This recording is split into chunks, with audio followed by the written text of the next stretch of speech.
I've always been fascinated by nomads. Constantly on the move. That's the most beautiful journey.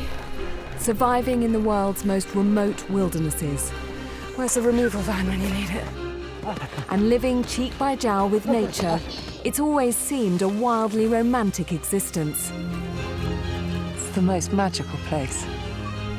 But it's no easy life. It's the sort of cold that makes you feel physically sick. And in today's modern world, they're under increasing pressure. I'm going to live with 3 groups of nomads. In Nepal, Namaste. Mongolia, Sambeno. and now with the Nenets in Siberia. An incredibly exhilarating feeling. These reindeer herders have always lived life on the margins. But today, giant global threats are encroaching on their traditional migrations. Can they hold on to their ancient way of life?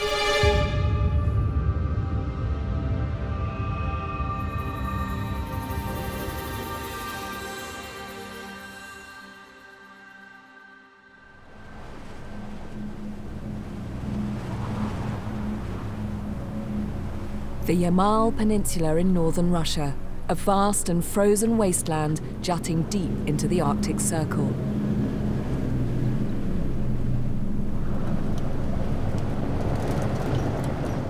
Home to the nomadic reindeer people, the Nenets.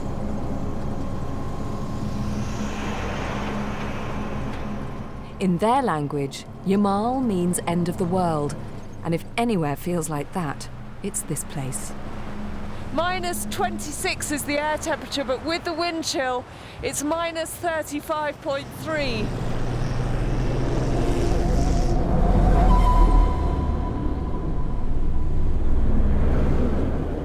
I have never been in the Arctic wilderness in the teeth of the winter. I feel inadequately prepared for life in a landscape like this and in temperatures like these. It's truly impossible to imagine how any human being could or would choose to live in a region like this. The Nenets have survived in these extremes for generations. But now they're facing serious threats that could undermine their traditional way of life.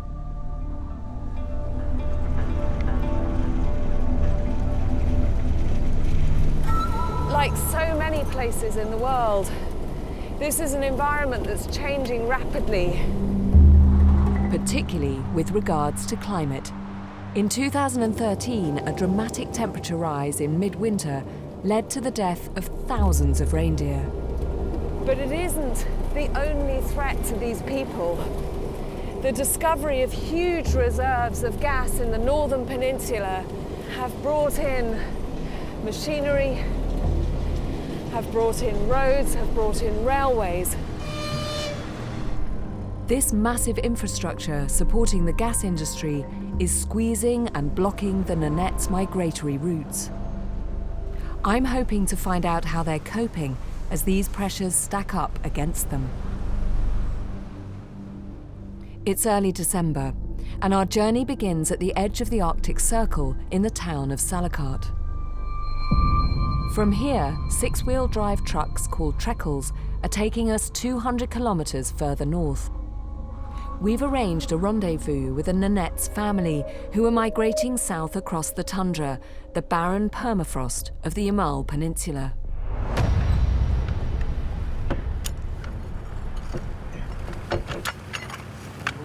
We've been making our way painfully slowly along this very difficult road, and suddenly the truck in front of us, which is carrying all the fuel and a lot of our equipment, lost an entire tyre.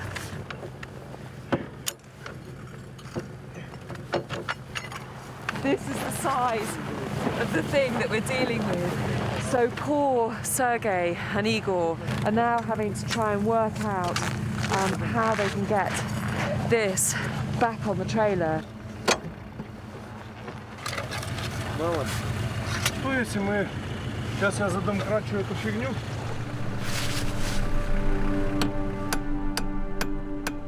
As night falls, the temperature drops to -40.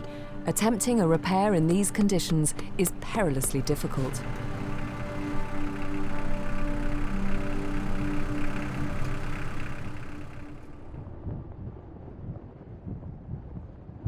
The trailer didn't get fixed last night, and we ended up here, which is one of these strange trading posts next to the railway.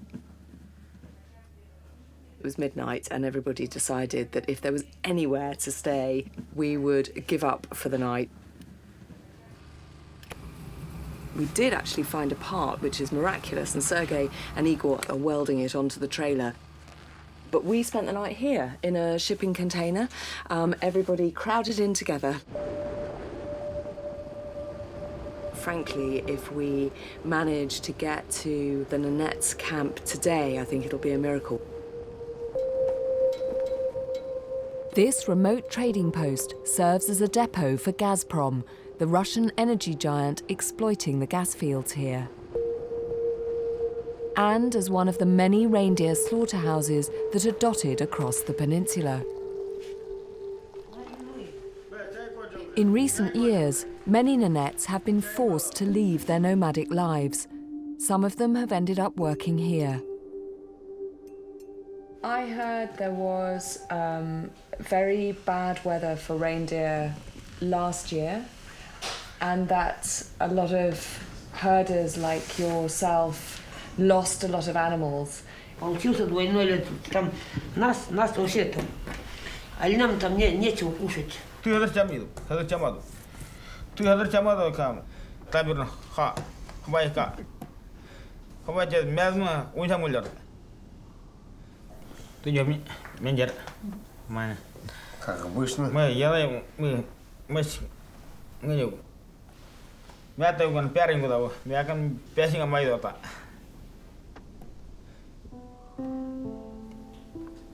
Да, дарыгу.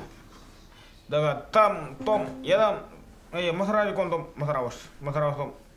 3 месяца масрам тикон, 4 месяца масрам, заработаю. Хабардам, и мы коробка не хабардам. Ты уже не кабардо, то я любил. Уярину, если ты нарим, ты нарим. Харав ила тарнинго, хараван. It's a truly heartbreaking story, one that's been repeated across the tundra. In 2013, over 15,000 reindeer died, and over 60 families were ruined. Is there one thing that you would hold responsible for that you would blame for that?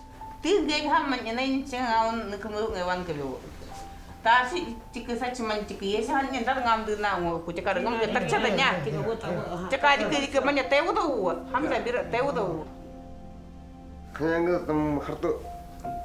Кто-то был не звучит. Понимаете? А если мы свои законы топчем, допустим, сами себя не ценим, не уважаем, тогда нас никто как бы не будет уважать.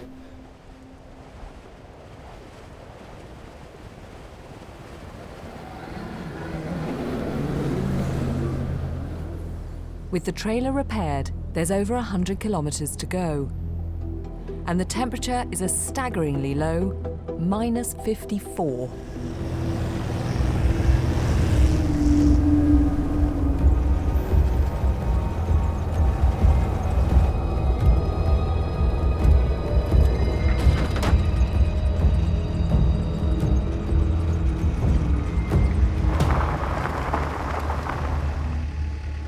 Basically, we tried to leave the trading post, and almost instantly the truckle got a puncture. And as they were fixing that, the diesel started to freeze in both vehicles. So nothing is working. I think the real concern is that if we try and head off even further into the wilderness, we might be stranded in the middle of nowhere.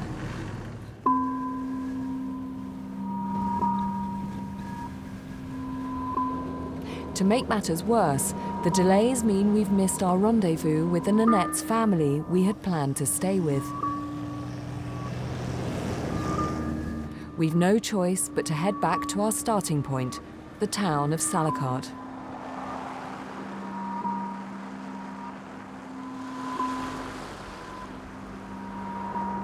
Being up there at that trading post gave me a real sense of, of another way of life.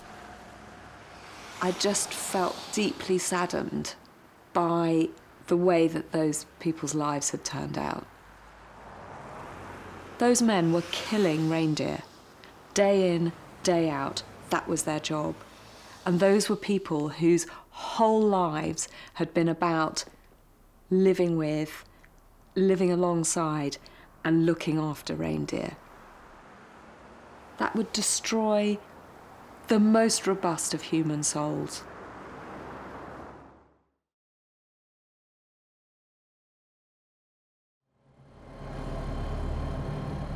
Having missed the meeting with our original family, we need to find another group who will take us in. Our quest for a new reindeer-herding family has begun in a different truckle, this one running on petrol, so hopefully it won't freeze up, despite the fact that it is absolutely bitter again outside, minus 35. We head for another slaughterhouse where we've been told Nenets families are delivering their reindeer.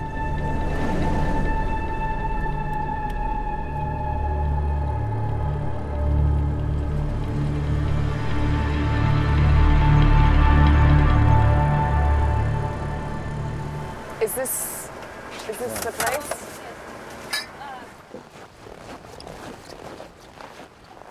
The slaughterhouse is over there.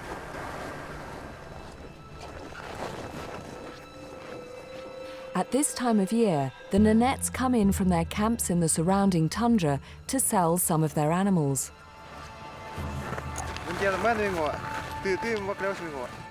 The cash they earn will buy what they need to survive the year ahead. Maybe we'll go up. Let's go up and see. It's an extraordinary but sad sight as the reindeer are rounded up into pens ready for slaughter.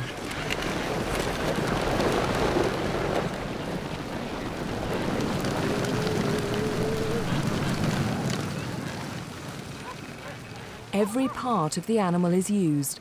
The meat is sold into a profitable global market, while the fur is made into clothing.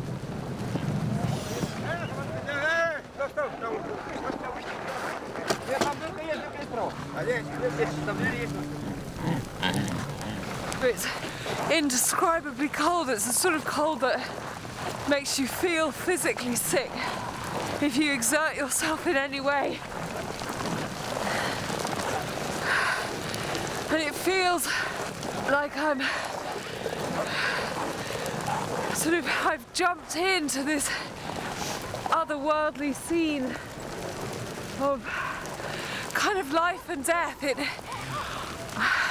It's hard to describe when your brain is frozen. It's so cold. I can feel my eyelashes freezing to my cheeks.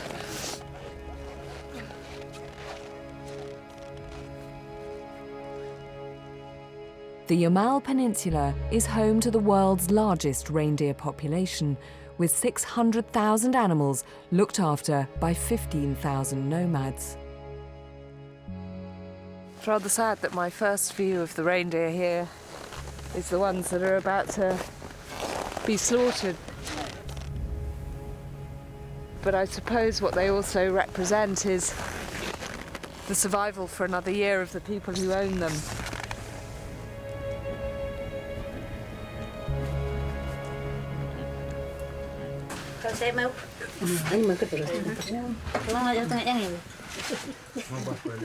With the reindeer rounded up, their owners take a break inside a communal building. Good? Should we do that one as well? Ready? Oh, it's gone.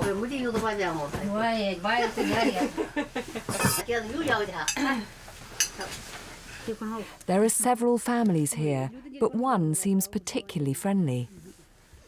So Natasha, who lives with your family? And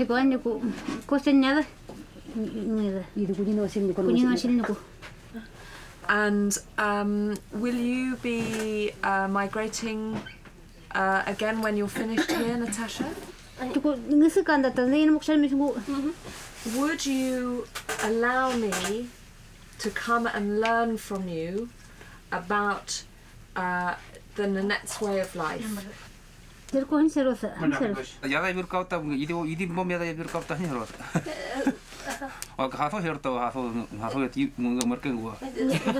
Women are in charge, always.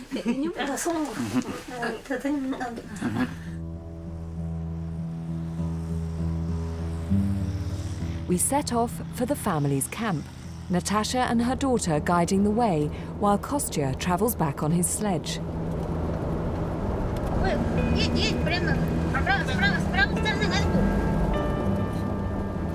It's an hour's drive through the snow and across a frozen river.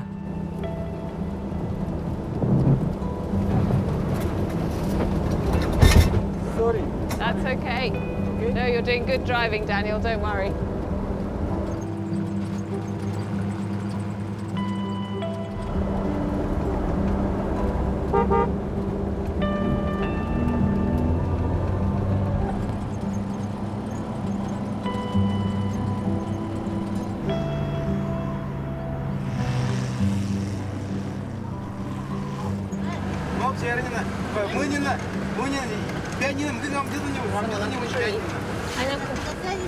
Ой, На связи, да?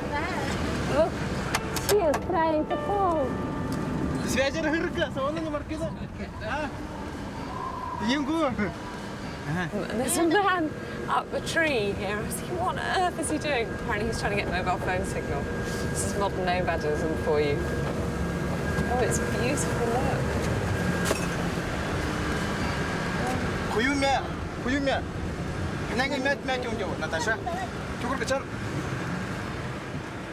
Natasha and Kostya are nearing the end of their 500-kilometre seasonal migration. At the moment, they're moving every few days. They're travelling with two other families. Next door is Yegor, Kostya's brother, and in the third tent, or chum, is their friend Vitaly.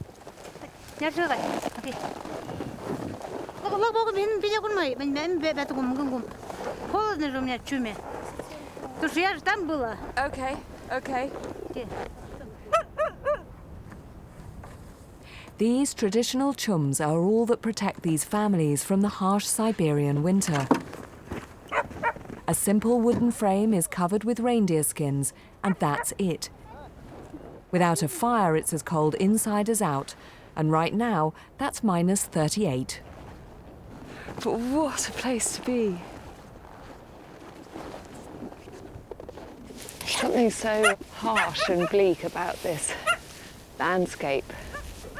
And it seems amazing that these little pyramids of snow are enough to keep whole families alive in conditions as harsh as this.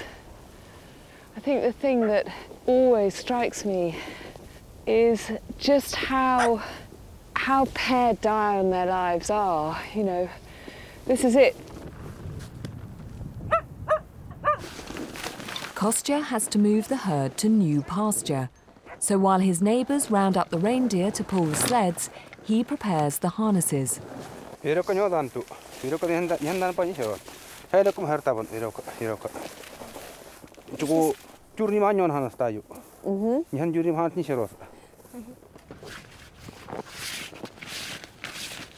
So is it the same rule for children?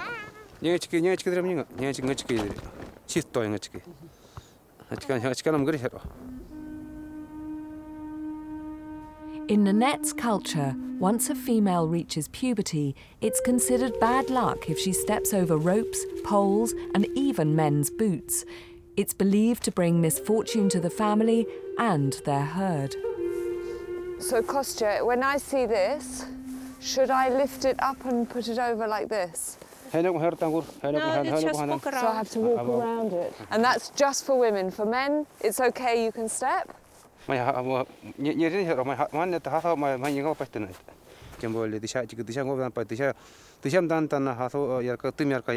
Okay.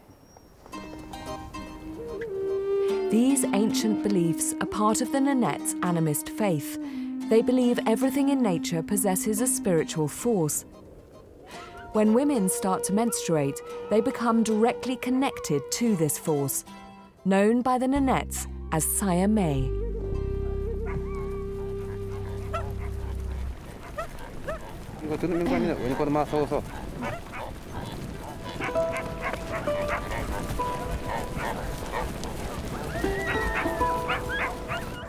Kostya and his neighbours share over 300 reindeer, and like their ancestors, they rely on them for food, warmth and transport. The three families own individual animals, but they all share the workload. Amazingly, Kostya, Yegor and Vitali can tell each animal apart, even at several hundred meters. Oh, we got it. Good shot.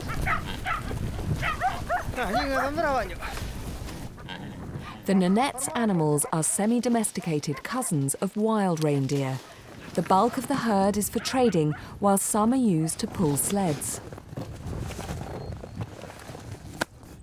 A few are believed to be sacred and will not be killed until they're too old to walk. Can you all explain to me how important reindeer are to your life?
This is my first breakneck ride on a reindeer sled.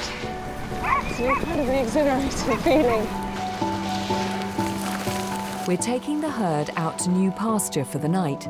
It's a 4-kilometre ride. The ground looks incredibly rough, but it's actually quite a smooth ride, and they move a lot faster than you think. The men's days are ruled by caring for their reindeer, making sure they get enough food and protecting the herd from predators like foxes, eagles, wolverines and wolves.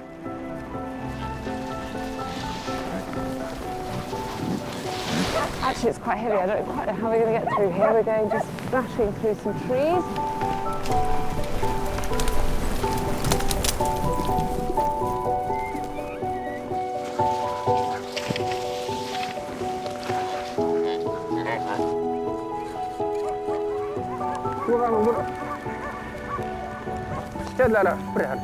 After half an hour, we arrive at a clearing. The reindeer scrape through the snow to reach the lichen below. Remarkably, it's all that sustains them through the long winter months.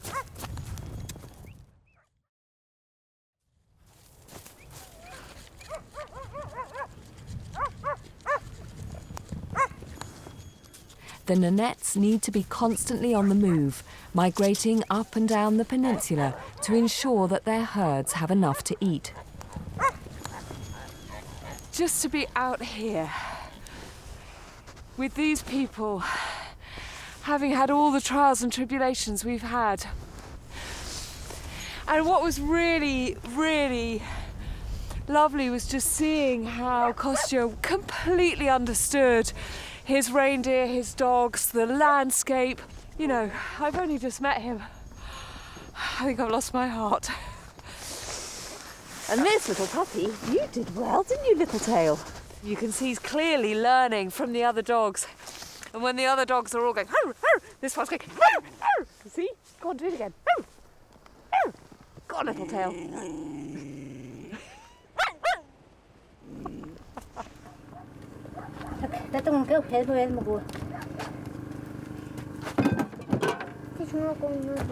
Хорошо, поняла.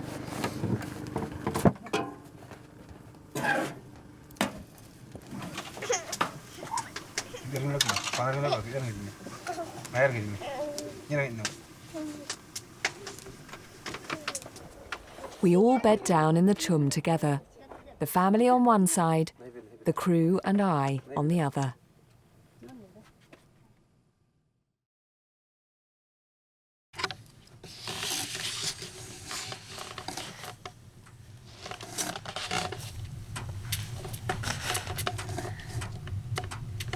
So, I'm not quite sure what time it is in the morning. They've been amazingly hospitable, these two. They absolutely refused to let me and the crew sleep in a tent. They thought we'd die. So we spent the night here in the chum, and I think this is where we're going to be for the next week. Quite tired.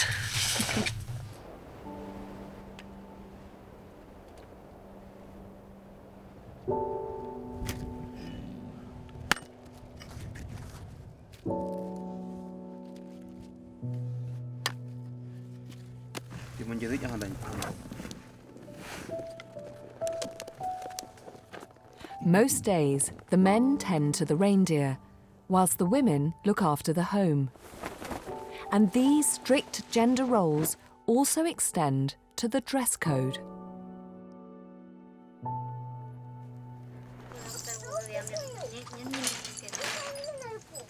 So Natasha and her neighbour, which is also her sister-in-law, have told me that basically wearing a pair of salopettes is completely unacceptable.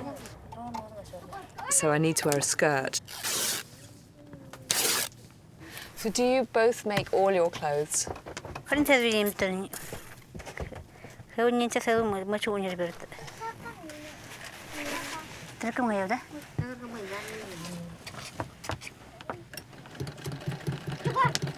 So Natasha, how did you meet Kostya?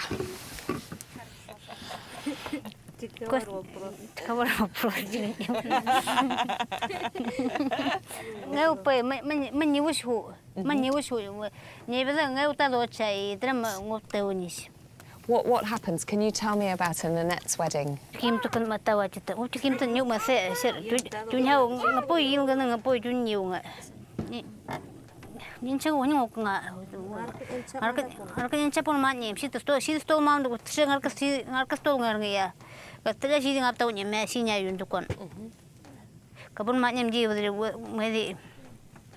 So when your sons are older, will you do the same for them? Okay,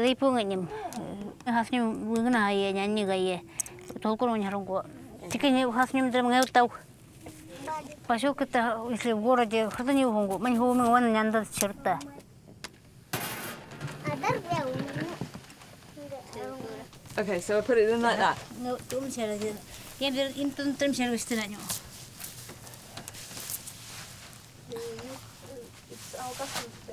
Yeah?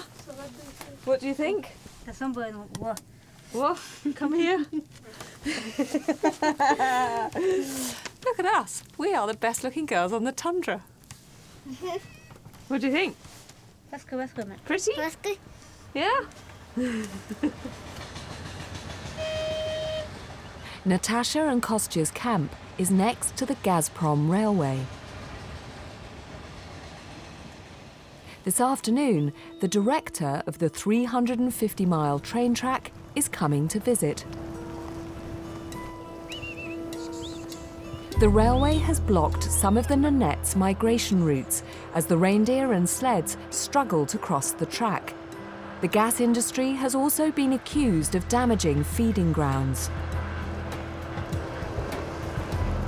Alexandra Melanchuk and his family are here on a PR exercise to find out how this heavy industry is affecting the Nenets' lives.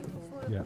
So Galina and Galina, is this your first time up to this area? Первый раз. Я первый Your раз. first time? Первый First раз. time. And Alexander, you work up here? You're based up here, your work? Да, я здесь живу и здесь работаю. Здесь нормально.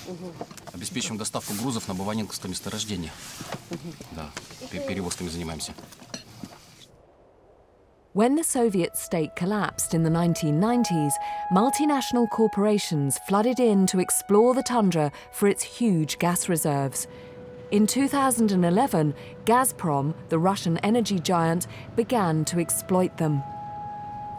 At $41 billion, it's the fourth most expensive energy project in the world and a vital and strategic part of the Russian economy. How did you meet Kostya and Natasha? В прошлом году Константин как раз весной был рядышком здесь. Мне интересно их быт, как они живут, соответственно, да. Ну и интересно, значит, насколько они привязаны к дороге. To compensate the Nenets for blocking some of their migration routes, the railway has made concessions. И, соответственно, мы должны строить специальные переходы плавные, чтобы могли на оленей упряжках спокойно переезжать. Ну, я вам скажу, что насколько полезно. Was any compensation given to the nomadic people in this area? Ну, в любом случае, любая индустриализация, она приносит какой-то определенный урон наносит. Соответственно, конечно, оплачивают им за вот эти земли, за которые мы. The gas industry pays each Nenets adult £20 a month and funds development across the tundra. Арендуем, да. За счет этого развивается их социальника, значит, строятся поселки, обустраиваются. Do you think that this is good progress for the people of the tundra? Всегда придет то время, когда они сами решат, когда им где жить. Почему бы и нет? Цивилизацию найдет.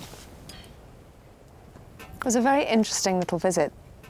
I thought the most telling thing about him was how extraordinarily well media trained he was. There was a man who was never, ever, ever going to answer a question straight.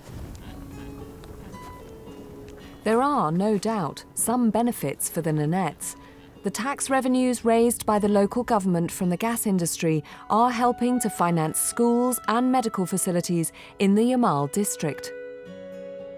What scares me is that these are big, powerful industries and I suspect pretty unstoppable.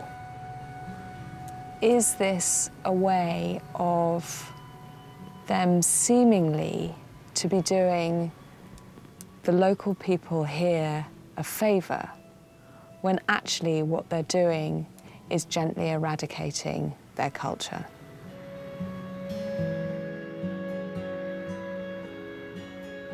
With gas production planned to treble over the next 15 years, the impact on the Nenets is only just beginning. It's very early in the morning and the family are on the move. It's migration day, the absolute essence of nomadism. For me, it's incredibly romantic. It's sort of thing that as a child, I wanted to be a nomad or a gypsy or in the circus, somebody who was constantly on the move. Kostya, Natasha, their neighbours and their reindeer are heading for new pastures, and I'm going with them. Everything has to be packed up and put on a specific sled.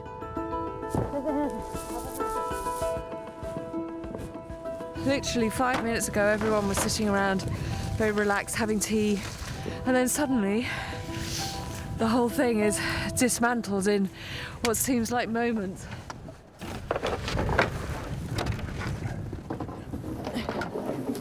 Oh, God.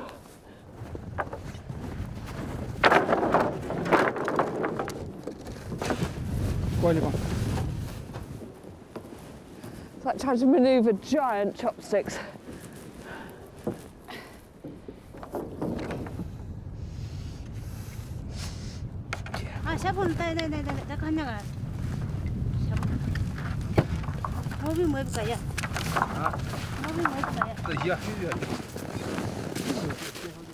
It's taken 3 hours to pack 3 families and their entire lives onto 33 sleds.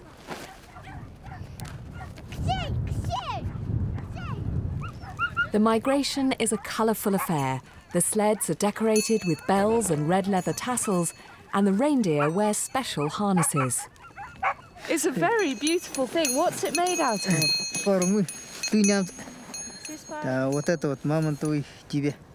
This is mammoth.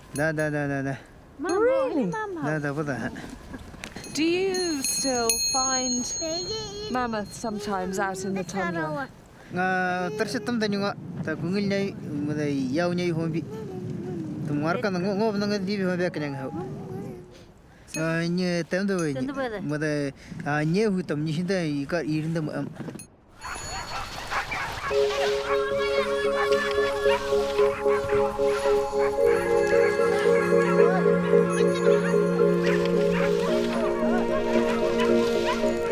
With everything finally packed, we're off.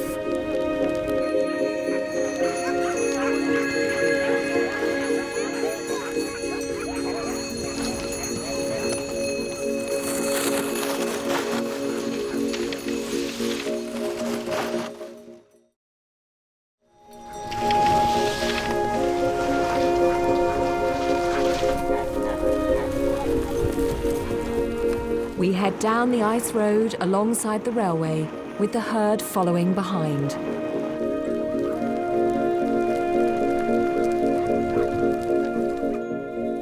Kostya and Natasha have travelled nearly 500 kilometres south since September, and now are only a few weeks away from their winter grazing grounds.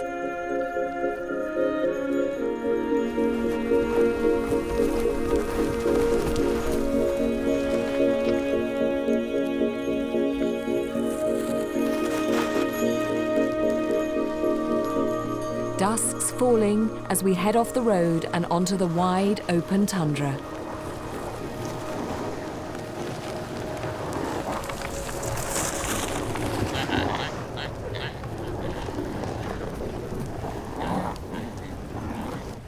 After 6 kilometres, we arrive at the new camp, just as the wind picks up.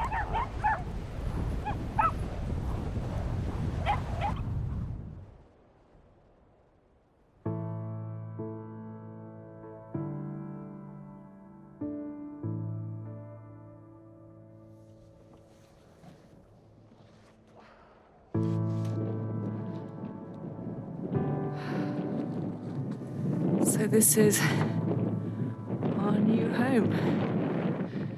What I'm really getting the sense of is this relationship between them and their reindeer. It's a symbiotic relationship which allows people and animal to be up in this really wild place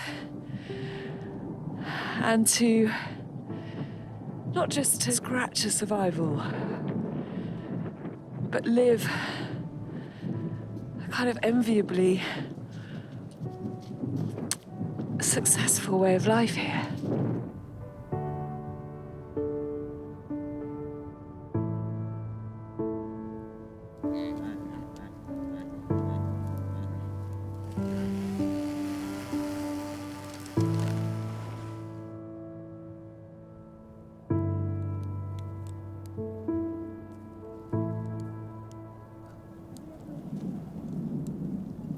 quite funny. I just caught Natasha having a little moment with some of her reindeer. She's a complete softie, and she comes out here with bits of bread and feeds some of her favourites, including you, doesn't she? Hmm?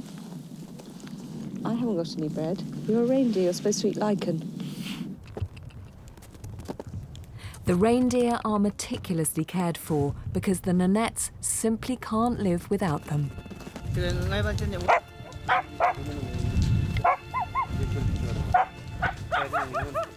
Reindeer meat is the staple food, and one animal can last a family up to a month.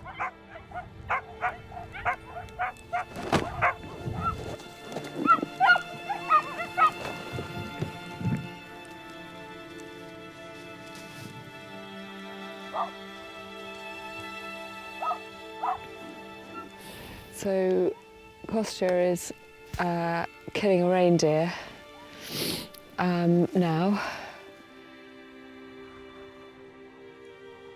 And he stuns the animal first with the axe on the top of the head. And then he stabs it in the back of the head and then straight into the heart. And the animal's dead already.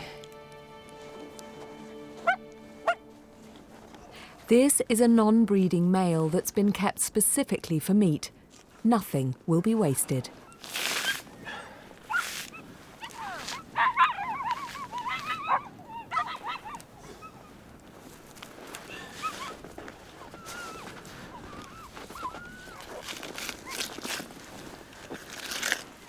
The Nenets eat some of the reindeer meat raw, and the fat and offal while it's still warm. It's a delicacy to drink the blood, which is salted to stop it congealing. Very small, Kostya. But the biggest treat is the warm, raw liver. So I take all of it, like this, and can I have half of it? Можете не полностью совать всё.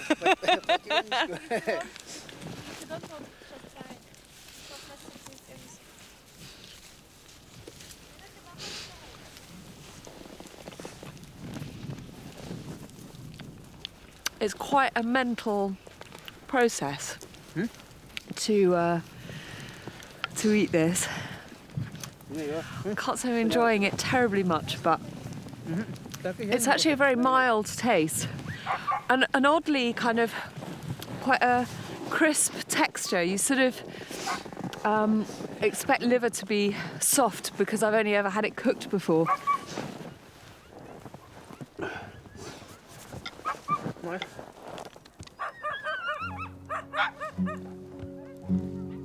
The families gather round the reindeer carcass to eat their fill, but they've asked us not to film any close-ups. In the past, the Nenets have been portrayed badly in Russian and foreign media, sometimes being called savages and even vampires for eating raw meat. But why wouldn't you eat the meat while it's fresh and warm? In this cold, it'll be frozen solid in minutes.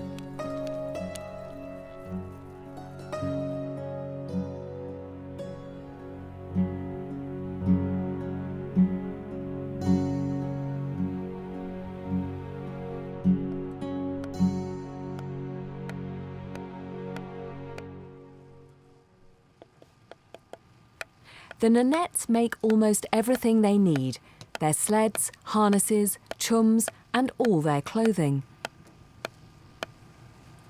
Whilst Kostya works on some antlers that he can sell, Natasha's making sewing thread from dried reindeer sinew.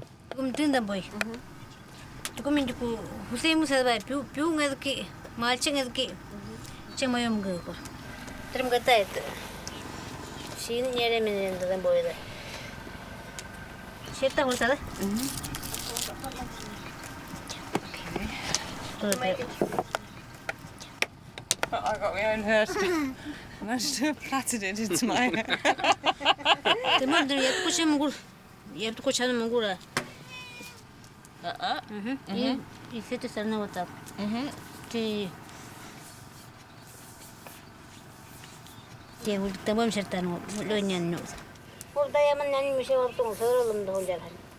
Don't tempt me.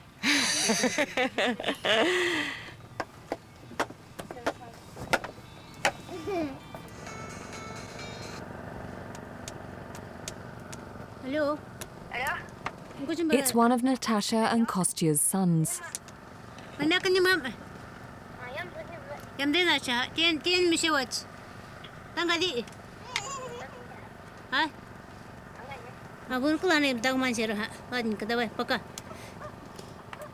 Their 3 sons are away at school.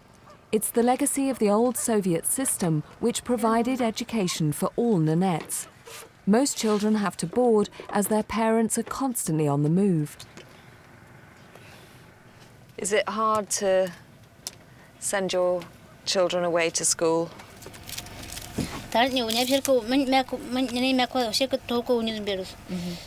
And do they then come back and spend the holidays here with you?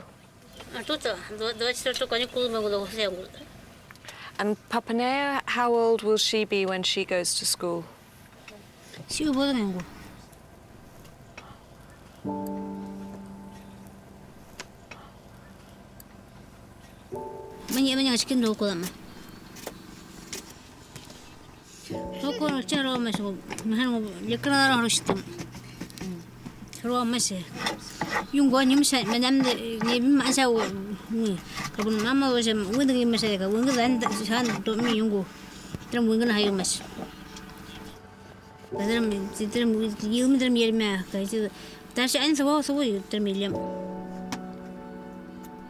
Natasha, get her on the subject of education, and you can see there's a slight sort of mistiness comes over her. She would love, I think, to have gone to university. And although Kostya and Natasha feel very rooted here to the tundra, it would be interesting to see what choices their children make.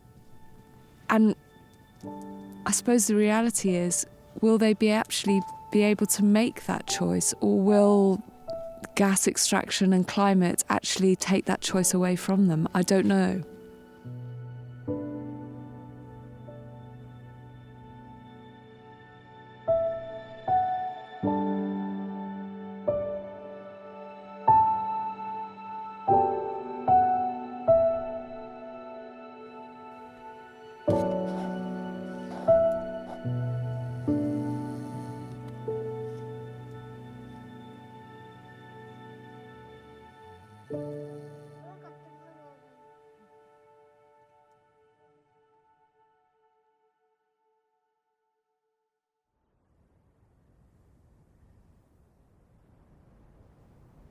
It's my last morning living alongside Natasha, Kostya, and their family. Thank you so much for all your help. Thank you for lending me your beautiful coat. I've become genuinely fond of the whole family. So leaving them is going to be hard. Okay, Papane. Gotcha. Gotcha. This is a life that is incredibly difficult, not just because it's so cold, you know, we're north of the Arctic Circle. This is a life on the edge. Natasha. Thank you.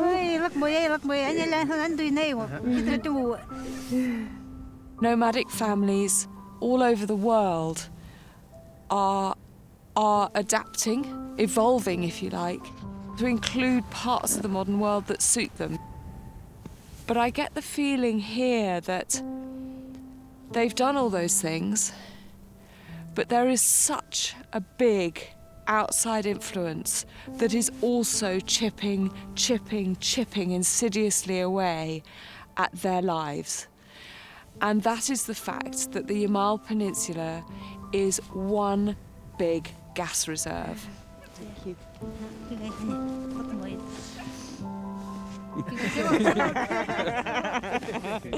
Thanks, Kostya.